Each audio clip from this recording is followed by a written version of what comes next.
China's parade reveals limitations in military development, analysts. The Chinese Communist regime's military parade on September 3rd revealed a vast arsenal, but also structural shortcomings, as much of the weaponry and equipment is based on copied U.S. military technology, according to analysts. The parade by China's ruling Chinese Communist Party was the largest since the establishment of its regime, the People's Republic of China, in 1949. Amid China's sluggish economy, the Chinese regime allegedly spent 36 billion yuan on the parade, which showcased a vast array of weaponry and equipment, from upgraded nuclear missiles to air defense lasers, hypersonic weapons, and maritime drones that can cover its near seas. The most striking characteristic of Chinese military weaponry and equipment displayed, besides the hypersonic weapons, was its imitation of U.S. military equipment, a Chinese-American military analyst told the Epoch Times. U.S. military equipment is mostly combat-tested and then refined, Mark, host of popular Chinese-language talk show Mark Space, said. Mark does not disclose his surname due to safety concerns. The CCP skipped these steps, he said, and copied directly as a way of overtaking on a curve in the competition with the United States. The shift from buying and copying former Soviet Union-style equipment to American-style equipment inevitably has limitations, he noted.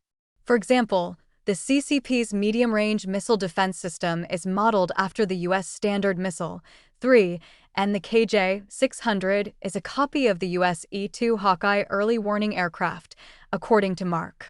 Its performance remains to be seen, as it has only been tested on land and has not yet completed carrier-based takeoff and landing tests. Its practicality is questionable, he said. Su Tsuyun, a researcher and director of the Division of Defense Strategy and Resources at Taiwan's Institute for National Defense and Security Research, highlighted the new DF-61 intercontinental missile on display at the parade. It has a longer range and could potentially reach more than 9,300 miles. Furthermore, the improved warhead design allows for multiple warheads, allowing for simultaneous attacks on different cities or military targets, he told the Epoch Times.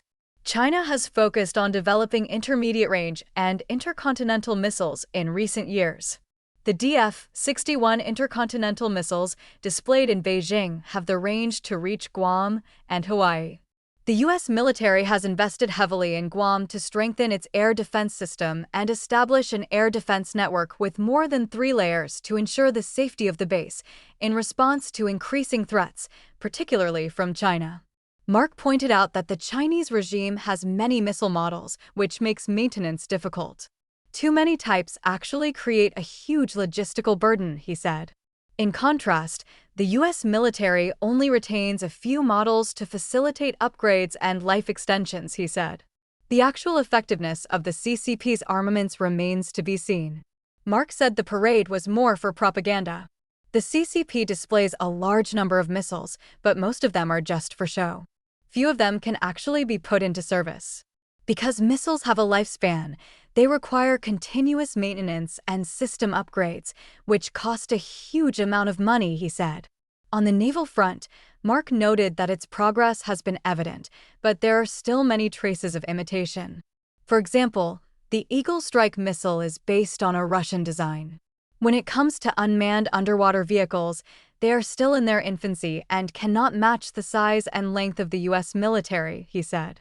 The U.S. military already has an 80-ton Orca unmanned underwater vehicle in service, while most of China's unmanned vessels are only equipped with small rockets and artillery, and their functions are similar to those of suicide boats, he said. The United States already has layers of defense systems in the Pacific, which can counter the CCP's possible aggression, Mark noted.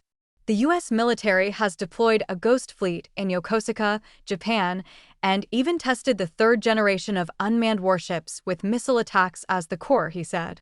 Nuclear weapon. He warned that the Chinese regime's nuclear arsenal is rapidly growing. DoD estimates the PRC has surpassed 600 operational nuclear warheads in its stockpile as of mid-2024 and will have over 1,000 operational nuclear warheads by 2030. Much of which will be deployed at higher readiness levels, the U.S. Department of Defense said in its 2024 annual report to Congress. The United States and Russia maintain an arsenal of between 1,500 and 3,000 warheads due to arms control treaties, Mark said. If China reaches this target, it will possess nuclear capabilities comparable to those of the United States, he said. The United States is also accelerating the modernization of its nuclear weapons, Mark noted. The Navy is developing the Columbia-class strategic nuclear submarine, the Air Force is developing the B-21 stealth bomber, and the Army is promoting the new Sentinel intercontinental missile, which is expected to be put into service in 2030, comprehensively widening the gap with the CCP, he said. Since President Donald Trump's first term, U.S. strategy shifted completely, with the CCP as its #1 adversary, Mark said. Having a clear adversary has actually made the future direction of the U.S. military clearer and has prompted greater investment and innovation, he said. Questionable actual combat capability. How well the Chinese military would perform in actual combat remains unknown. The Chinese regime has not fought a full-scale war since the 1979 conflict with Vietnam. CCP infighting has weakened its combat abilities, especially with many generals being taken down, according to analysts. Su noted some irregularities in this year's military parade. Unlike previous years, this year, former Premier Zhu Rongji and former President Hu Jintao were notable for their absence, Su said. The parade's chief commander position was downgraded from the previous general commander of the Central Theater Command to Lieutenant General Han Xingyan, commander of the Central Theater Command Air Force, suggesting a major shakeup within the Chinese military leadership, Su said.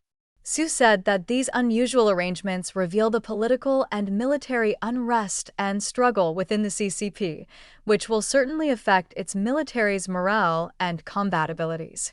He added that such a display of military strength through the parade reaffirms the China threat theory, which will prompt democratic countries to be more united to contain the CCP. In this regard, Beijing may lose more than it gains by putting on the parade, he said. Ning Haizheng and Luoya contributed to this report.